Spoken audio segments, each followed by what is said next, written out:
Hi BSNL families, நான் தான் உங்கள் கணேஷ். அதாவது 249க்கு ஒரு பிளான் சொல்லியிருந்தேன் இல்லையா? என்ன அப்படின்னா 249க்கு வந்து ரீசார்ஜ் பண்ணால் 45 டேஸ் வேலிடிட்டி, அதுக்கப்புறம் பார்த்தீங்கன்னா ஒரு நாளைக்கு 2 ஜிபி, அதாவது 90 ஜிபி கணக்கு அப்படிலாம் சொல்லியிருந்தேன். பர் டேக்கு 100 எஸ்எம்எஸ் அப்படிலாம். பட் நான் வந்து அதை ரீசார்ஜ் பண்ணலான்னு போனப்போ தான் ஒரு முக்கியமான விஷயத்தை பார்த்தேன்.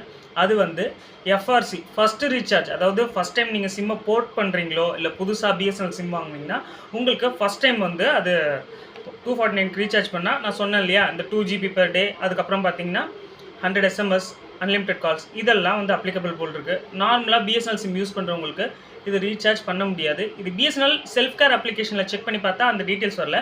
நார்மலாக நம்ம போயிட்டு கூகுள் பே இல்லைனா அமேசான் பே இந்த மாதிரி ஆன்லைனில் ரீசார்ஜ் பண்ணும்போது இந்த எரர் அடிச்சுது.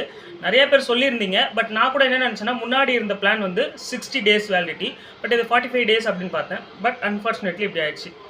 இந்த இன்ஃபர்மேஷன் பிடிச்சிருந்தா சப்ஸ்கிரைப் பண்ணி சப்போர்ட் பண்ணுங்கள். நெக்ஸ்ட் வீடியோவில் பார்க்கலாம். நன்றி.